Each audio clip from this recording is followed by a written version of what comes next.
네.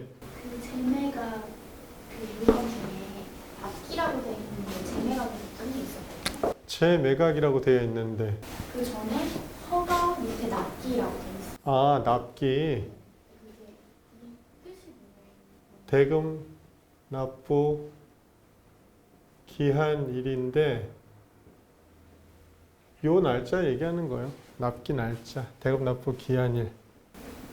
그걸 놓쳐서 아, 놓치게 되면 재경매, 그러니까 입찰 3일 전까지만 낙찰 대금하고 거기에 대한 지연이자 납부하시면 소유권 가져오는데 문제가 없어요.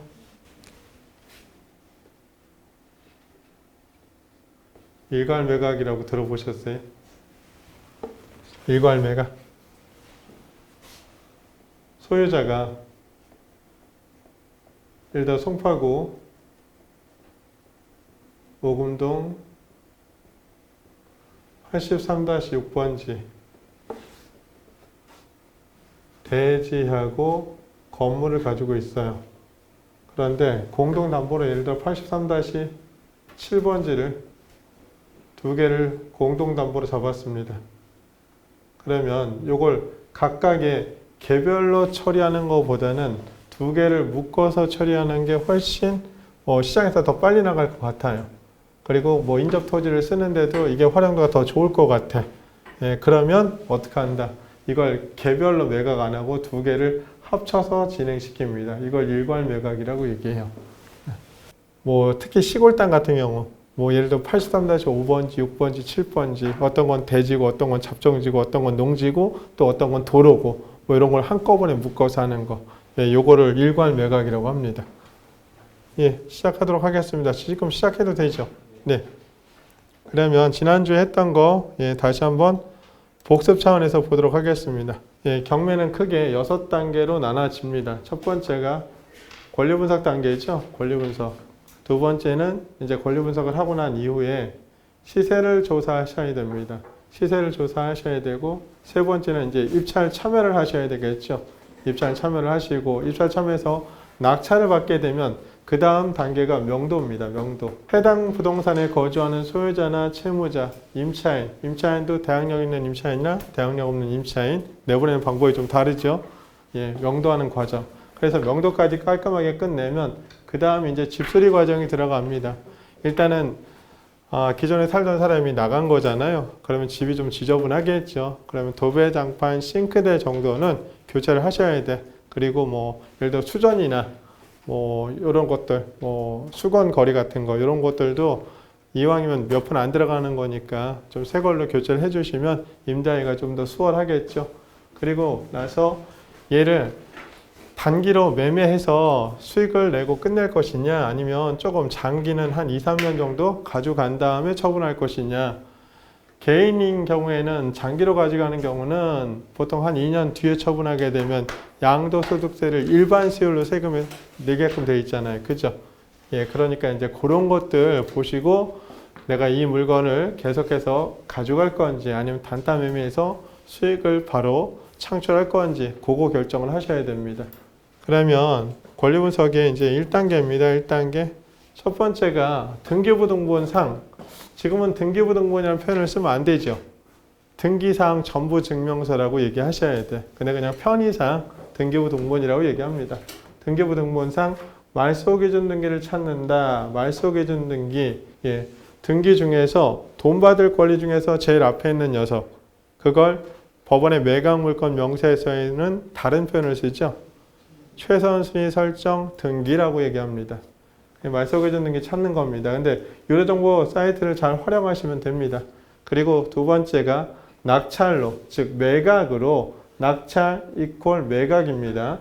매각으로 소멸하지 않는 권리가 있는지 없는지 만약에 있다고 하면 이건 낙찰자 인수사항이잖아요. 그럼 입찰이 안 되는 거고 그 다음에 말소기준 등기보다 선등기, 즉 인수할 권리가 없다라고 하면 매각으로 다 소멸하는 거니까 요건 입찰 참여하시면 되는 거고 그 다음에 세 번째가 임차인이 있는지 해당 부동산에 임차인이 거주하는지 안 하는지 이런 거 체크하셔야죠. 예, 그래서 나중에 내가 명도를 어떻게 할 것인지 뭐 협의로 할 것인지 아니면 강제 집행할 것인지 이런 것들을 판단하셔야 되잖아. 그리고 나서 말소기준 등기와 임차인의 전입신고 날짜를 또 한번 비교를 하셔야 됩니다.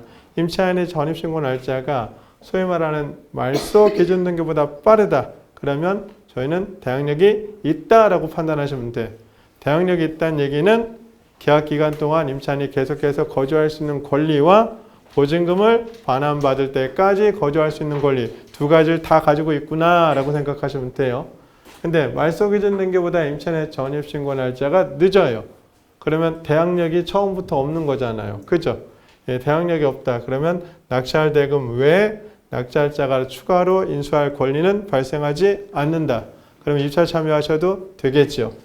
세 번째, 그러면 말소기준 등기는 여기 6가지하고 한 가지 더 있는데 그건 나중에 할 겁니다. 말소기준 등기는 크게 압류, 가압류, 저당권, 근저당권, 담보가등기, 경매 기입등기. 그럼 경매 기입등기에는 강제경매라는 게 있고 임의경매라는 게 있어요. 임의경매는 담보권 실행을 위한 경매고 강제경매는 어떤 판결문에 의해서 진행이 되는 경매입니다. 그냥 그렇게만 판단을 하시면 돼요. 그러면 우리가 권리분석 방법이 있는데 그건 어떻게 확인하느냐? 다시 한번 똑같은 얘기하는 겁니다. 등기사항 전부증명서, 아까 등기부 등본이라고 얘기했죠? 등기부 등본상에 이런 권리들이 접수일자 순서로 기재가 되어 있을 겁니다. 그러면 그 접수일자 순서로 기재가 되어 있으면 돈 받을 권리 중에 제일 빠른 거, 즉 접수일자가 가장 빠른 게 말소기준 등기가 됩니다. 말소기준 등기보다 앞선 권리가 있으면 요거는 입찰 참여하시면 안 돼. 근데 말소기준 등기보다 앞선 권리가 없으면 그냥 투자하시면 되는 거예요. 그러면 이 말소기준 권리라는 게 어떤 의미를 갖느냐, 얼마나 중요하냐. 첫 번째가 임차인이 말소기준 등기, 즉 최소한 순위 설정 등기보다 먼저 전입을 했다라고 하면 임차인의 전월세 보증금을 내가 인수할 건지 인수하지 않아도 되는지의 판단 기준이 됩니다. 만약에 임차인이 말소기준 등기보다 전입신고 날짜가 빨라요. 그러면 대항력이 있는 거잖아요. 임차인이 보증금 전액을 배당받지 못하면 낙찰자가 인수해줘야 되는 거잖아요. 두 번째, 임차인이 말소기준 등기보다 전입신고 날짜가 늦어요. 그럼 대항력이 없는 거죠. 그러면 임차인이 아무리 보증금이 많아도 낙찰자하고는 별개라는 거죠. 낙찰자 인수사항이 아니라는 거고. 그 다음에 두 번째 의미는 해당 경매사건 물건에 거주하고 있는 소유자나 채무자나 불법 점유자나 혹은 뭐 그냥 점유자 그리고 임차인이 있는 경우 또는 없는 경우도 있겠죠. 그러면 이들을 내가 내보낼 때 어떤 방법으로 내보낼 것이냐. 즉 대항력이 있다고 하면 어떻게 하죠? 인도 소송으로 내보내셔야 돼. 근데 대항력이 없다고 하면 인도변경 절차로 간단하게 내보낼 수가 있어요. 세 번째, 등기부 등본상, 즉 등기사항 전부증명서 상에 말소기준 등기 6가지 중 접수일자가 가장 빠른 등기가 있는데 걔보다도 먼저 등기가 되어 있는 권리가 있다고 하면 얘는 낙찰자 인수사항이잖아요. 후에 등기가 되어 있어도 낙찰자 인수사항이 있을 수 있어요. 예외적으로 몇 가지가 있거든요. 그건 이제 다음 페이지에서 보여드릴 거예요. 그러면 이 3가지를 조금 더 권리 분석을 해볼까요? 예, 여기 보시면 말소기준 등기의 의미 첫 번째입니다. 말소기준 등기 일자하고 임차인의 대항력 발생 시점을 비교하는 겁니다. 임차인의 보증금, 즉 이걸 낙찰대금 외에 인수할 건지 아니면 인수하지 않아도 되는지에 대한 판단 기준인데 낙찰자가 낙찰받은 후 낙찰대금 외에 추가로 인수해야 하는 권리, 즉 임차인의 보증금을 얘기하겠죠. 있는지 여부를 판단하는 것이다. 말소기준 등기를 기준으로 임차인의 전입일자가 빠르면 낙찰자는 대항력 있는 임차인을 인수하여야 한다. 즉 말소기준 등기, 매각물권 명세서, 법원의 매각물권 명세서에서 확인이 가능합니다. 예를 들어 법원의 매각물권 명세서에 2012년도 8월 31일 요 우리은행이라고는 안 써 있습니다. 그냥 근저당이라고만 써 있지. 2012년도 8월 31일 근저당권이 설정이 되어 있습니다. 그러면 근저당권의 효력은 언제 발생할까요? 당일날 즉시, 즉 돈을 빌려준 당일날 즉시 발생할 겁니다. 그러면 근저당을 설정하기 위해서는 해당 부동산 소재지 등기소 가서 근저당권을 신청하고 접수해야 되거든요. 그러면 등기소 업무 시간이라는 게 있겠죠. 그게 오전 9시에서 오후 6시, 24시로 기준하면 18시가 될 겁니다. 그럼 요게 이제 말소기준 등기입니다. 말소기준 등기. A라는 임차인이 있습니다. 2012년도 8월 30일 날 전입신고를 했습니다. 지난 시간에 임차인의 대항력은 언제 발생한다 그랬죠? 예, 전입신고 다음날 오전 0시에 발생합니다. 즉 8월 31일 오전 0시에 임차인 A의 대항력이 발생합니다. 그러면 이 매각물건 명세서의 근저당권의 효력은 2012년도 8월 31일 등기소 문 여는 시간인 9시일 겁니다. 걔보다 얘가 시간상으로 9시간이 빠르죠. 그러면 A는 대항력이 있는 겁니다. 오른쪽으로 넘어가겠습니다. B 임차인이 있는데 2012년도 9월 4일 날 전입신고를 했습니다. 임차인의 대항력 발생 시점은 전입신고 다음날 오전 0시, 9월 5일 오전 0시, 예, 이렇게 판단하시면 돼요. 그러면 B 임차인은 말소기준등기 2012년도 8월 31일보다 대항력 발생 시점이 늦지요. 즉 얘는 대항력이 없는 겁니다. 그러면 C 임차인으로 다시 한번 가볼까요? C 임차인 전입신고 날짜가 2012년도 8월 31일 날입니다. 임차인의 대항력 발생 시점은 9월 1일 오전 0시가 될 겁니다. 또는 8월 31일 24시가 되겠죠.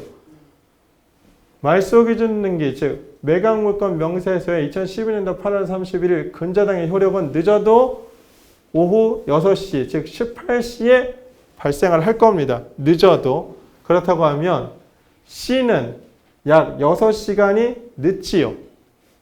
자기 권리 발생 시점이. 그러면 C도 뭐가 없다? 대항력이 없습니다. 그래서 여기서 중요한 건 말소기준 등기 날짜, 즉 매각물건 명세서의 최소한 순위 설정 일자 2012년도 8월 31일 이 날짜와 임차인의 전입신고 날짜를 비교하는 겁니다. 임차인의 전입신고 날짜가 하루가 더 빠르죠. 그러면 대항력이 있습니다. 비임차인의 전입신고 날짜 9월 4일입니다. 말소기준 등기 날짜가 훨씬 더 빠르죠. 그러면 대항력이 없다. C임차인 2012년도 8월 31일 날 전입신고했습니다. 말소기준 등기 날짜하고 동일합니다. 동일해도 얘는 24시에 효력이 발생하잖아요. 그래서 C 역시도 뭐가 없다? 대항력이 없다. 예, 이렇게 판단하시면 됩니다. 그 다음에 말소기준 등기 의미 이제 두 번째로 갑니다. 두 번째로 가면 낙찰받은 뒤 해당 경매물건에 거주하고 있는 소유자나 채무자, 점유자, 불법 점유자 포함입니다. 대항력 없는 임차인, 대항력 있는 임차인 이런 사람들이 인도면의 대상인지 명도소송 대상인지 판단하는 기준이 됩니다. 2012년도 8월 31일 여기 근저당입니다. 근저당. 예를 들어 임차인의 전입신고 날짜가 말소기준 등기보다 빠르면 대항력이 있는 거잖아요. 그죠? 대항력이 있습니다. 대항력 있는 임차인이 배당을 못 받아요. 혹은 배당을 안 받아요. 안 받는다는 얘기는 뭘까요? 배당 신청을 안 했다는 얘기입니다. 배당 신청을 안 하면 얘는 대항력만 행사하는 거잖아요. 그죠? 그러면 낙찰자가 인수해야죠. 배당을 받았을 때, 즉 배당을 보증금이 1억 원인데 A 임차인의 보증금이 대항력 있는 A 임차인의 보증금이 1억 원입니다. 1억 원인데 얘가 1억 원을 다 배당받아 갑니다. 즉 전액 배당자라는 얘기죠. 그러면 낙찰자 인수합니까? 안 합니까? 안 하지요. 근데 A가 보증금이 1억 원인데 8천만 원밖에 배당이 안 됩니다. 즉 마이너스 2천은 배당을 받지 못하는 겁니다. 근데 A 입장에서는 여전히 대항력을 행사하겠죠. 그래서 요 2천만 원은 낙찰자가 인수하셔야 된다는 얘기입니다. 말소기준 등기보다 임차인의 전입신고 날짜가 둘 다 늦습니다. 예, 늦으면 요거는 낙찰자가 인수합니까? 안 합니까? 인수 안 하죠. 즉 말소기준 등기보다 늦게 전입신고했거나 말소기준 등기하고 같은 날 전입신고를 했더라도 대항력이 없는 겁니다. 즉 낙찰자 인수상이 아닙니다. 그러면 낙찰자 인수상이 아니니까 말소기준 등기를 기준으로 해서 말소가 됩니다. 즉 낙찰자가 임차인의 보증금이 얼마든 떠안지 않아도 된다는 얘기입니다. 낙찰 대금에서 끝난다는 얘기죠. 그러면 이 사람 같은 경우는 대항력이 처음부터 없는 사람들이잖아요. 그럼 어떻게 할까요? 대항력이 없습니다. 대항력이 없으면 이분들은 내보낼 때 인도 명령 신청이라는 제도를 통해서 내보낼 수 있습니다. 그러면 인도 명령 신청은 법원에 하시는 겁니다. 법원에 언제 할까요? 낙찰 대금 완납과 동시에 진행하셔야 됩니다. 동시에. 제가 낙찰받고 낙찰 대금 완납했습니다. 그리고 나서 일단은 인도명령 신청을 안 했어요. 안 하고 해당 부동산에 가서 임차인을 만났습니다. 임차인하고 만났더니 임차인이 되게 좋으신 분이에요. 뭐 보증금 한 5천만 원은 떼게 생겼는데도 어쨌거나 이사를 간답니다. 그러면 이사 가는 날까지 제가 멍 때리고 가만히 있으면 안 되겠죠. 왜? 사람의 마음은 변할 수 있습니다. 그렇기 때문에 그분하고 이 부동산 인도 합의서는 쓰되 별도로 뭐는 진행을 해야 된다. 인도명령 신청은 진행을 따로 하셔야 된다. 그래서 약속한 날짜에 가지 않으시면 제가 이걸 안 해놨을 때 그때 다시 이거 신청하셔야 되는 거잖아. 그렇죠? 그럼 시간이 너무 오래 걸리겠죠. 예, 그래서 낙찰을 받은과 동시에 대항력이 없는 임차인이 있다면 반드시 인도명령 신청을 같이 들어가셔야 됩니다. 같이. 예, 이게 보통 한 달 정도 소요가 됩니다. 한 달 정도. 이 한 달 정도 소요가 되는 이유는 임차인이 얼마 배당을 받을지 모르잖아요. 그렇죠? 그러니까 배당일까지 기다렸다가 배당 당일 또는 일주일 안에 판사가 인도명령 신청을 인용해 줍니다. 그러면 인용을 하고 그리고 나서 이 해당 서류가 신청인과 피신청인, 피신청인은 대항력 없는 임차인을 얘기하는 겁니다. 피신청인한테 도달하기까지가 좋기 짧게는 일주일, 길게는 2주일 걸립니다. 그러면 그냥 임차인이 좋은 것 같아서 마냥 기다렸다가는요. 시간만 잡아먹는 꼴이 됩니다.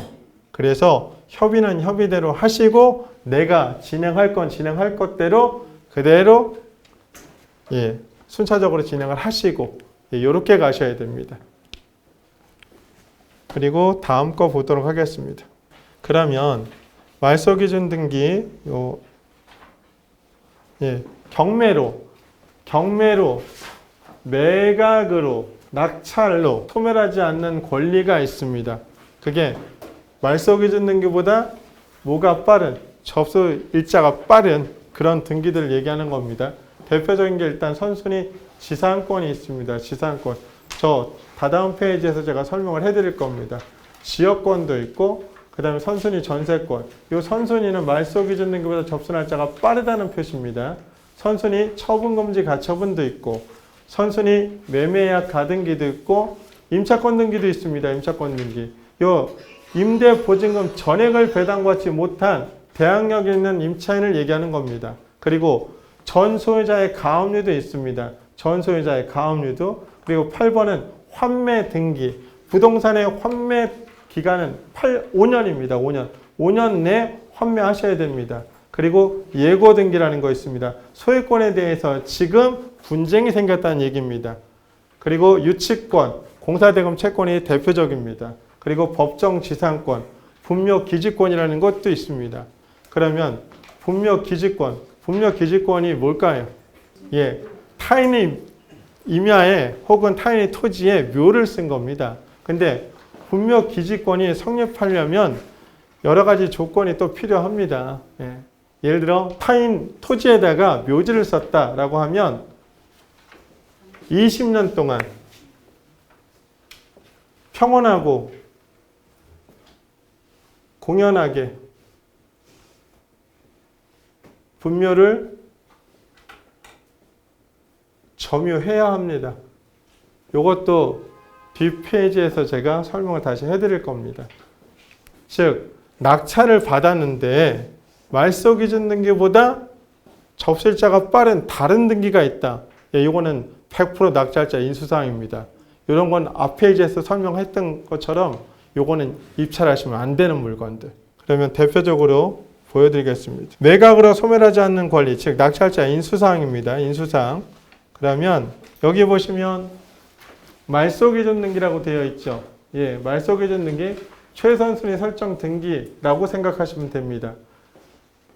선등기는 말소 기준 등기보다 먼저 접수된 등기, 후등기는 말소 기준 등기보다 늦게 접수된 등기를 얘기하는 겁니다. 그러면 먼저 접수된 등기, 낙찰자 인수사항이 발생을 합니다. 즉, 첫 번째가 선순위 지상권, 지역권, 전세권, 가처분, 가등기, 소유권 이전 청구 가등기입니다. 전 소유자의 가압류, 매각물권 명세서 상에 전 소유자의 가압류가 매각으로 소멸한다는 내용이 없는 경우에는 이건 무조건 낙찰자 인수사항입니다. 그리고 7번째 환매 등기, 부동산의 환매 기간은 5년입니다. 5년 내에 환매해야 됩니다. 그리고 8번 예고 등기, 소유권 말소에 대한 거, 저당권 말소에 대한 예고 등기입니다. 즉 소유권이나 저당권에 대해서 지금 소송이 붙어 있다는 얘기입니다. 그리고 9번 임차권 등기입니다. 보증금 전액을 변제받지 못한 임차인의 등기를 얘기하는 겁니다. 즉 10번하고 11번은 매각물권 명세서에서 확인이 가능합니다. 즉 어떤 거냐면 유치권이나 법정지상권 이런 것들이 성립하면 매각물권 명세서 비고란에 써줍니다. 이런 것들을. 그러니까 이런 것들은 낙찰자가 요 매각물권 명세서만 제대로 파악하셔도 이게 인수할 건지 인수하지 않아도 되는지 그런 권리들이 명확하게 잘 기록이 되어 있습니다. 그러면 말소 기준 등기보다 늦게 접수된 등기는요. 원칙상 무조건 소멸사항입니다. 낙찰자 인수사항이 아닙니다. 아닌데 예외적으로 후순위 등기 중 말소되지 않는 경우가 있습니다. 첫 번째가 어떤 거냐면 건물 철거 및 토지인도 청구권에 의한 가처분 등기. 처분금지 가처분은 말소 기준 등기 이후에 들어온 것 같으면 얘는 소멸사항입니다.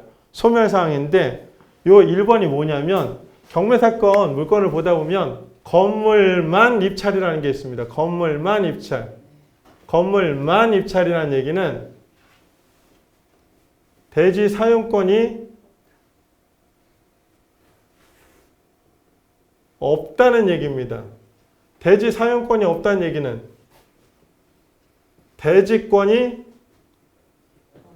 없다는 얘기입니다. 그러면 제가 건물만 낙찰 받았어요. 여러분이 소유자면 그 건물 낙찰 받은 사람 그냥 두겠습니까? 예, 지료를 청구하든지 아니면 철거를 요구하든지 할 겁니다. 그래서 이런 것들은 자칫 잘못하면 제가 건물만 낙찰 받았다? 나중에 이 토지 소유자로부터 건물 철거 소송을 당할 수도 있습니다. 그러면 제가 소유권을 잃게 되겠죠.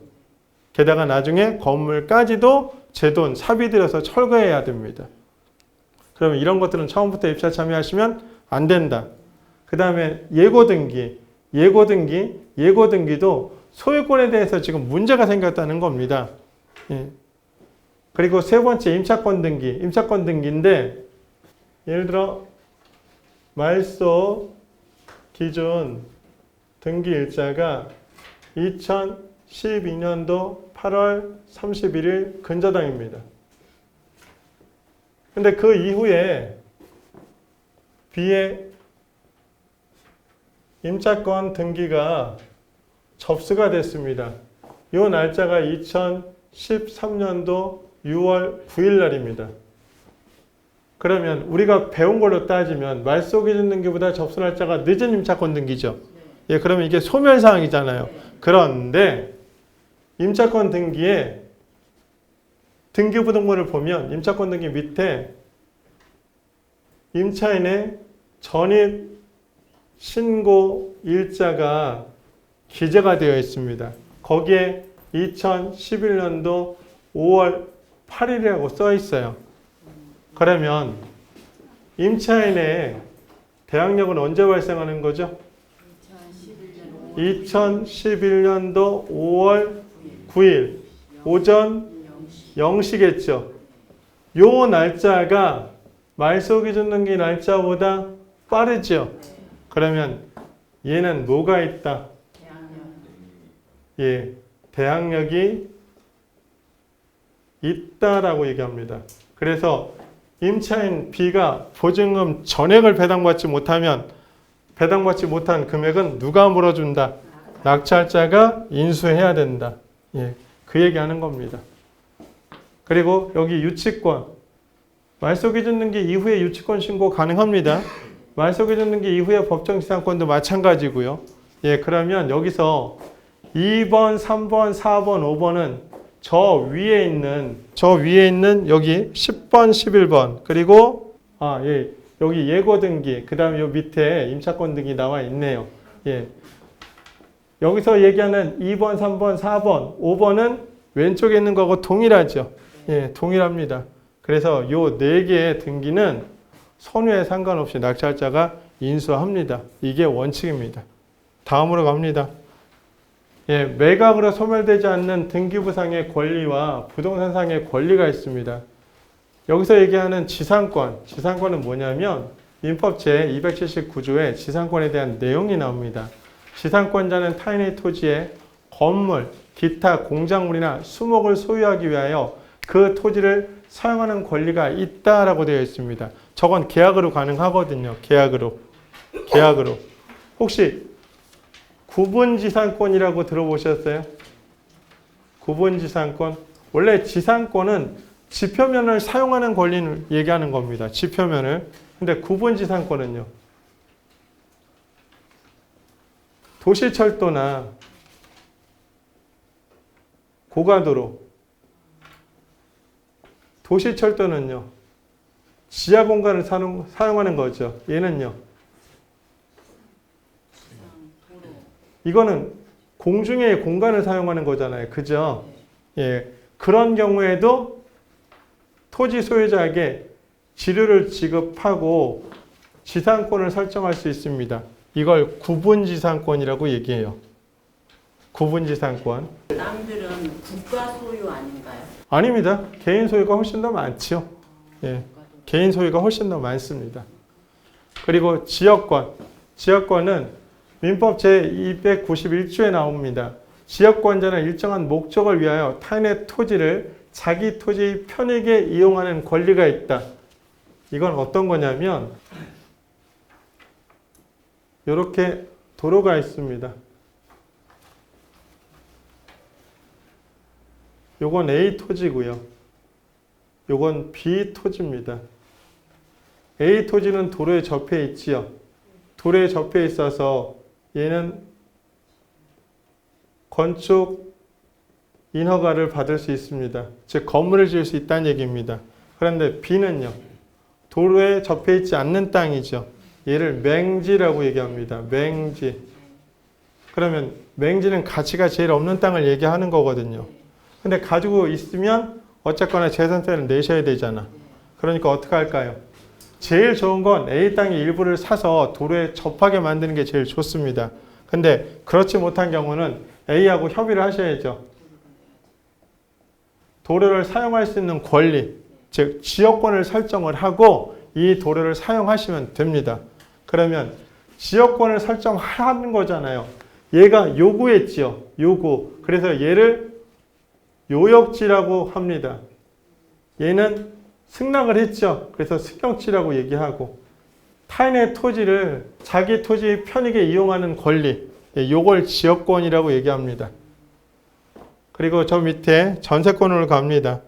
민법 제303조에 나와 있습니다. 전세권에 대한 내용은 첫 번째, 전세권자는 전세금을 지급하고 타인의 부동산을 점유하여 그 부동산이 용도에 쫓아 사용 수익하며 그래서 용익 물권이라고 얘기합니다. 용익 물권, 사용 수익하는 거. 그 부동산에 대하여 후순위 권리자, 즉 전세권보다 늦게 접수된 권리들이 있을 거예요. 그죠? 이걸 후순위 권리자라고 얘기합니다. 기타 채권자보다 전세금의 우선 변제를 받을 권리가 있다. 농경지는 전세권의 목적으로 하지 못합니다. 예, 농경지에 대해서는 전세권을 설정할 수가 없어요. 예, 전세권의 목적으로 하지 못한다는 얘기입니다. 그 다음 가처분을 갑니다. 가처분. 돈 받는 권리는 가압류죠. 예, 그러면 돈 받는 권리 외에 내가 가질 수 있는 권리를 얘기하는 겁니다. 가처분은 금전 채권 이외의 권리를 가진 채권자가 소송 중 채무자가 재산을 제3자에게 양도하는 것을 막기 위하여, 즉 빼돌리는 거 막기 위해서 처분 금지시키는 보전수단입니다. 보전수단이고 경매로 낙찰자가 소유권 이전 등기를 완료하였더라도 선순위 가처분에 대한 본안 소송에서 채권자가 승소를 하는 경우에는 낙찰자는 소유권을 잃게 됩니다. 즉 요거는 이제 이런 경우입니다. 그 두 부부가 잘 사시다가 협의혼을 하시면 가장 좋은 방법이긴 한데 그렇지 못한 경우 어떻게 할까요? 보통은 한국 사회에서 남자들 앞으로 재산이 다 등기되어 있잖아요. 그죠? 그러다 보니 여자분 입장에서는 결혼 생활 동안 나도 어느 정도 기여를 했는데 그 기여분에 대한 것도 받아내셔야 되는 거잖아요. 그래서 남편이 주택을 처분하지 못하게 일단 가처분하고 그리고 나서 재산분할 청구 소송이 들어가는 겁니다. 그래서 재산분할 청구 소송에서 예를 들어 뭐 법원에서 어느 정도 일정 기여분을 인정한다라고 하면 그 부분에 대해서는 누가 권리를 갖는다는 얘기입니까? 와이프가 권리를 갖는다는 얘기죠. 그런 물건이 경매에서 예를 들어 낙찰을 받았다. 제가 낙찰을 받았다. 그러면 저는 온전한 권리를 취득한 게 아닙니다. 즉 반절만 취득한 거잖아요. 그러면 이런 것들은 처음부터 입찰 참여하시면 안 됩니다. 그 다음에 이제 가등기로 갑니다. 가등기로 가면 가등기는 소유권 이전을 목적으로 한 부동산 매매 시에 채무자, 권리 의무자를 얘기하는 겁니다. 그러니까 전 소유자를 얘기하는 겁니다. 권리 의무자에 의한 이중 매매, A하고 B가 있습니다. 얘는 매도인입니다. 매도인이고 여기는 매수인입니다. 이렇게 해서 예를 들어 계약금을 주고 계약을 했습니다. 근데 계약을 했는데 이 A가 갑한테 다시 팔 수 있습니까? 없습니까? 팔 수 있죠. 예. 이중매매 가능합니다. 대신 이렇게는요. 위약금 주시면 되지. 예, 이렇게 처리가 됩니다. 이중매매나 예측하지 못한 부동산 강제집행으로 예를 들어 중간에 제가 계약금 주고 중도금도 주고 잔금도 줘야 되는데 계약금과 중도금 사이에 A한테 갑이라는 채권자가 경매 신청할 수도 있잖아요. 그렇죠? 예, 그러면 이거 제가 소유권 제대로 못 가져오잖아요. 예, 그런 걸 방지하기 위해서 발생할 위험을 막고 부동산의 소유권을 원활하게 이전하기 위해서 등기 순위를 확보하기 위한 것, 즉 순위 보존의 원칙이 있습니다. 또 순위 확전적인 원칙도 가지고 있고요. 예, 순위를 확보하기 위한 겁니다. 예, 확정하기 위한 거예요. 경매는 낙찰자가 소유권 이전을 했더라도 나중에 가등기권자가 가등기에 기한 본등기를 하게 되면 낙찰자는 소유권을 잃게 됩니다. 그래서 이런 물건도 역시 입찰 참여하시면 안 돼. 그러면 등기부 등본에 여기에 소유권 이전 청구 등기라고 등기부 등본상에, 즉 등기상 전부증명상에 써 있습니다. 예, 써 있으니까 이거는 등기상 전부증명서를 보시면 다 나와 있습니다. 그리고 이런 내용이 법원의 매각물권 명세서에 기록이 됩니다. 기록이 되니까 그것만 체크해서 보세요. 예, 다음이 이제 예고등기입니다. 예고등기. 예고등기는 소유권에 대해서 지금 소송이 벌어졌다는 얘기죠. 그래서 입찰자들한테 주의하라고 표시를 해준 겁니다.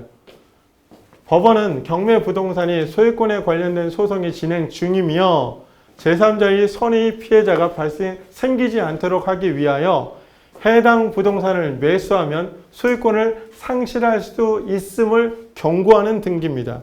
매각물권 명세서 비고란에 예고 등기가 기재되어 있으면 소송 결과에 따라서 경매로 부동산의 소유권을 취득하였더라도 소유권을 상실할 가능성이 있으므로 입찰을 피해야 한다. 예고 등기라고 써 있습니다.